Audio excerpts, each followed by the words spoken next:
it's Maddie from 8th grade, and I'm going to teach you a popular Filipino dessert called bibingka. This recipe is from my mom's side of the family, who's from the Visayas region, or more specifically, the island of Cebu.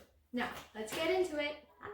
The ingredients you will need is 2.5 cups of milk, 4 eggs, 1 stick of butter, mochiko rice flour, sugar, and vanilla extract. First, use a stick of butter softened at room temperature. You'll need 1.5 cups of sugar. The recipe actually asks for 2 cups, but I've actually reduced it to 1.5 because I didn't want it to be too sweet. Now mash the butter and salt and sugar together to get a choppy mixture. Make it more crumbly rather than creamy. That's the key. Use a fork. Actually makes it easier to crumble it up. It be crumbly like this. It doesn't have to be perfect. We'll crack 4 eggs.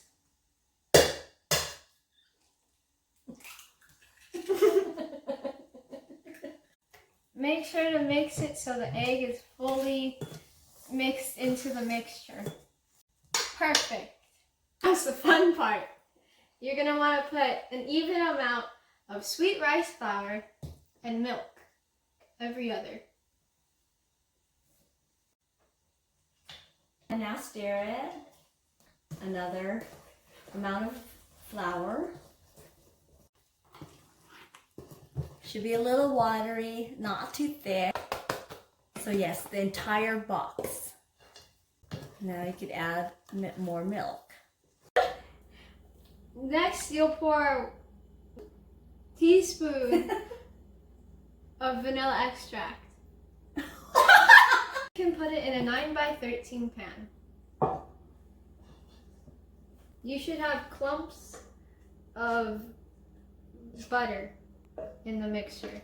And that's okay because the butter will rise, and actually the beauty of it and the deliciousness of it. Make sure to preheat your oven to 350 degrees and bake it for 50 minutes.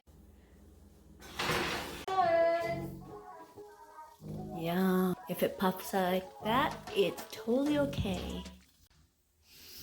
That smells good. That's how you make bibingka. Thank you.